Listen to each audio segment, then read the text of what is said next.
Hey guys, here is lesson 5.3, estimate quotients. Our essential question for today is how can you estimate decimal quotients? So we're looking at estimating with decimals quotients. Carmen likes to ski. The ski resort where she goes to ski got 3 2/10 feet of snow during a 5-day period. The average daily snowfall for a given number of days is the quotient of the total amount of snow and the number of days. Estimate the average daily snowfall. All right, so you can estimate decimal quotients by using compatible numbers. And remember, we did that when we were just finding regular quotients.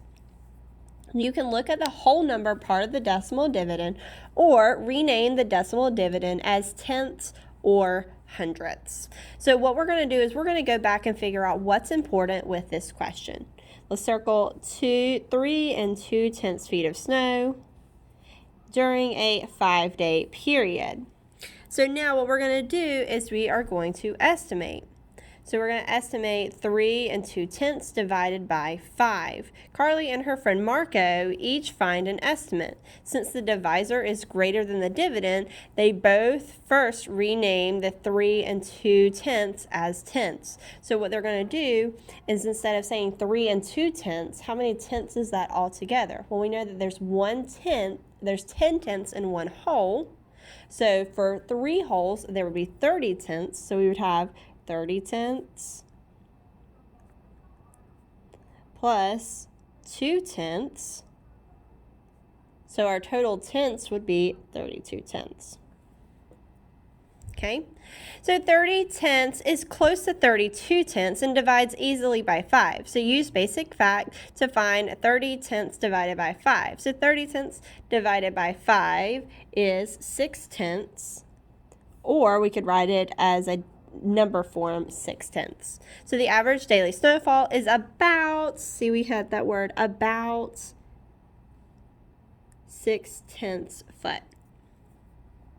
Now, the other one, Marco, he said that we can estimate it to 35. So we have 32, go a little bit higher, it would be about 35 tenths, is close to 32 tenths, and divides easily by 5. So use basic math, basic facts to find 35 tenths divided by 5. So 35 tenths divided by 5 would give me 7 tenths, or we could say 7 tenths. So the average daily snowfall is about 7 tenths.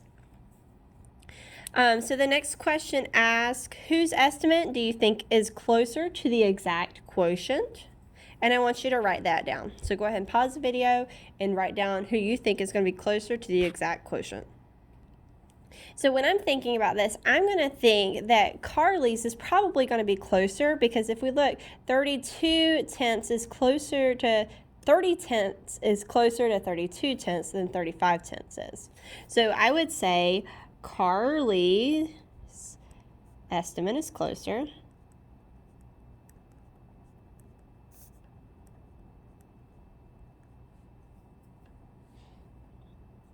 because, and I want you to make sure you're writing this all, I know I'm trying to move it with the camera, because 30 tenths is closer to 32 than 35. 35 is.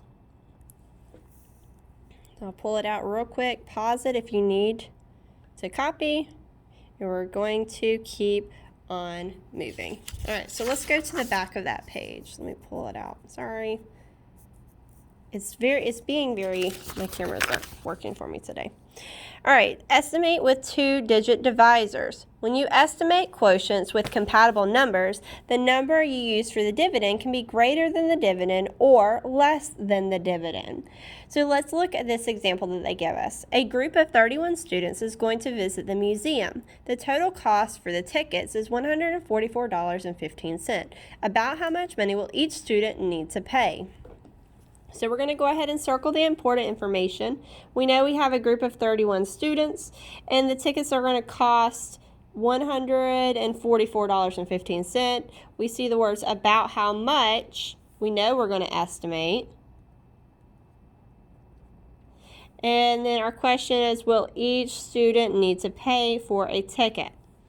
So we're going to use whole number greater than the dividend. So we're going to use 30 for the divisor to find the number close to and greater than $144.15 that divides easily by 30. So we're going to say 150. So we're rounding 144 to 150 because we know that's divisible by 30. So 150 divided by 30, which we know would give us 5.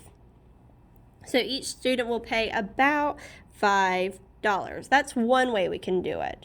Another way we can do it is use a whole number less than the dividend. So instead of rounding this up to 150, we're going to round it down to 120 because we know 120 is divisible by 30 as well. So 120 divided by 30 would give me 4. So each student will pay about $4 for a ticket. Now it says, which estimate do you think will be the best estimate of the cost of a ticket? And I think the best estimate would be the $5 because it's better to know a greater estimate, especially when you're talking about money. You want to make sure you have at least that much plus a little bit more rather than not planning for enough money. So we could say the $5 estimate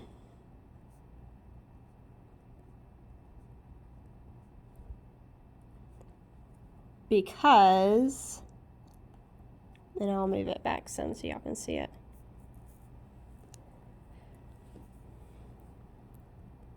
It's better to know the greater estimate in order to have enough.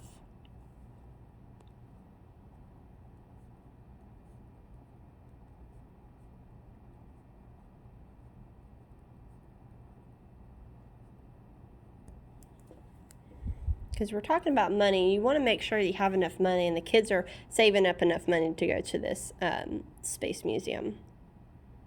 Or it doesn't say space museum, but it says on the ticket, so I'm going to infer that we're going to the space museum.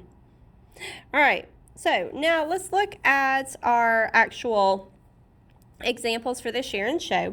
It says we have 28 8/10 divided by 9. So what could I estimate 28 8/10 that would be easily divided by 9?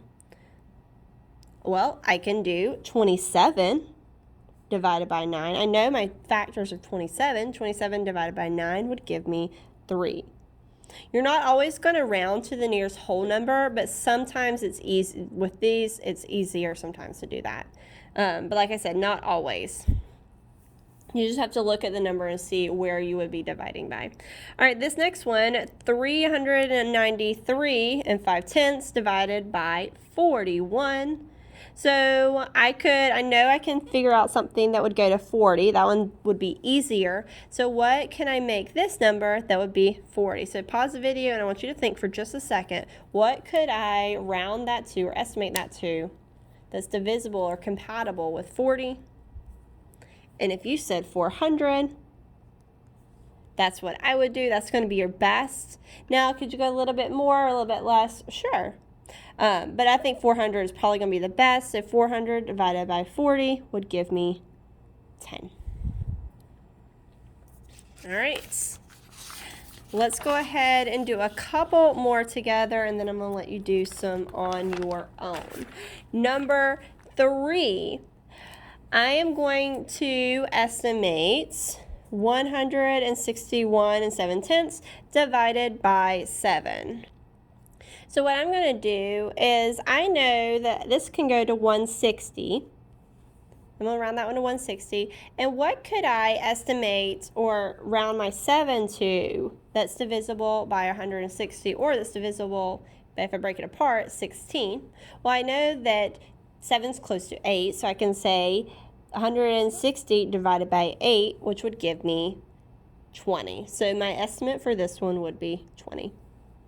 So don't overthink it. Make sure it makes sense, but I wouldn't go too overthought because I think some of y'all just y'all try to overthink it. So keep it simple.